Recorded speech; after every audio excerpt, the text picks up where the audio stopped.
இவர்கள் மூலம் அல்லாமல் இந்த உபதேசம் வெளியே இறங்குமா? இறங்காது.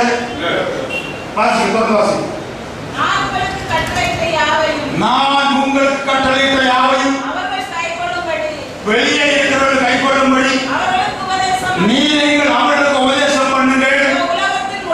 இதோ உலகத்தின் முடிவு வரையந்தோம் சகல நாட்களிலும் நான் உங்களுடனே கூட இருக்கிறேன் சொன்னார். இருக்கிறாரா இல்லையா? இருந்தாரா இல்லையா? இவர்களால் ஞானஸ்நானம் பெற்ற 3000 இருந்தார். அவர்களால் ஞானஸ்நானம் பெற்றவர்கள் இருந்தார். அவர்களால் ஞானஸ்நானம் பெற்றோடு இருந்தார்.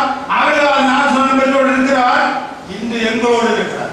அல்லேலூயா, அல்லேலூயா.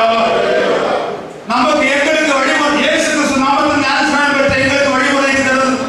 நான் இப்பொழுது இங்கே இருக்கிறேன் என்றால் எனக்கு ஞானஸ்நானம் கொடுத்த பாஸ்டர் இங்கே இருக்கிறார், அவருக்கு ஞானஸ்நானம் கொடுத்தவர் இருக்கிறார், அவருக்கு கொடுத்தவர் இருக்கிறார். அப்படி வந்து வந்து வந்து வந்து வந்து ஏதோ ஒரு அப்போஸ்தலன் எங்களுக்கு எங்கள் முன்பிதாக்கள் கொடுத்திருப்பார். அங்கே வந்து விடுவோம். அல்லேலூயா, அல்லேலூயா. இது இயேசு எங்களுக்கு கொடுத்தார், எங்களுக்கு சொன்னார், நாங்கள் அதை செய்கிறோம் என்று சொல்லுகிறேன். அந்த சகோதரர் எங்கே போய் நிற்பார்கள்? எந்த கூட்டத்தில் நிற்பார்கள்? அவர்கள் நிதானிக்க வேண்டிய அவசியமாயிருக்கு. அல்லேலூயா, அல்லேலூயா.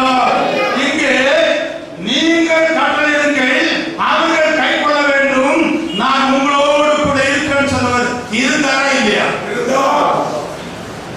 மார்க் 16:20. மார்க் 16:20. அவர்கள் புறப்பட்டு போய் அதிகாரம் ஞானஸ்நானம் கொடுக்க, சீசனாக்க, சபையை உருவாக்க அதிகாரம் பெற்று இந்த சீசர்கள் புறப்பட்டு போய் எங்கும் சுவிசேஷத்தை பிரசங்கம் பண்ணினார்கள்.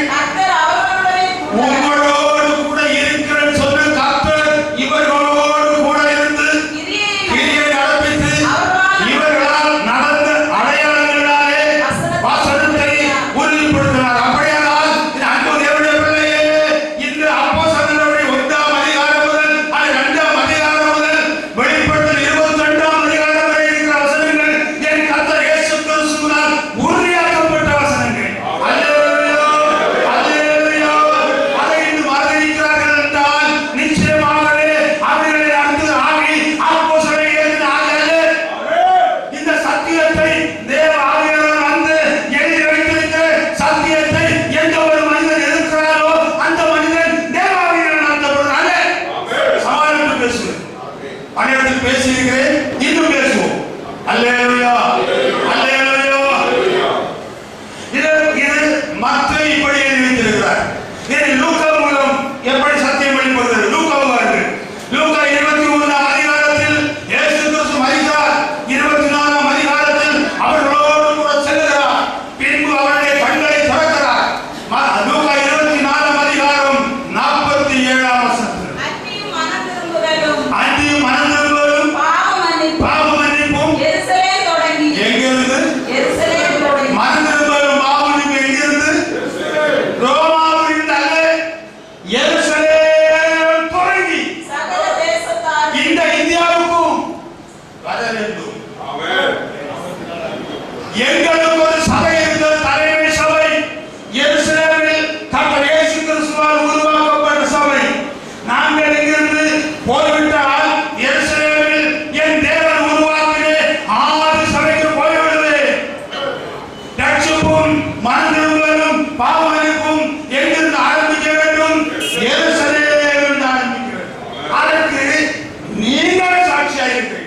நீங்கள் சத்தியாவிற்காக அல்லது பரிசுத்தாவிற்காக அல்லது யோவேல் தீர்க்கதரிசி புத்தகம் 2ஆம் அதிகாரம் 27-28 சொல்லியிருக்கிற வாக்குத்தத்தம் நிறைவேறுவதற்காக எருசலேமில் போய் காத்திருங்கள். அதுதான் அப்போஸ்தலர்கள் 1ஆம் அதிகாரத்தில் பார்க்கிறோம். 1ஆம் அதிகாரம் 3ஆம் வசனத்தில் 40 நாளாகவும் அவர் சீசனுக்கு வெளிப்பட்டு உயிரோடு இருக்கிற காண்பித்து சத்தியத்தை வெளிப்படுத்தினார். 5 முதல் பார்க்கும்போது அந்த பரிசுத்தாவியை வருவதை குறித்து சொன்னார். நீங்கள் அந்த சாட்சியாக இருப்பீர்கள் சொன்னார். சொல்லிவிட்டு எடுத்துக்கொள்ளப்பட்டு போய்விட்டார். எடுத்துக்கொள்ளப்பட்டு போனவர் இங்கே இருக்கிறாரா இல்லையா?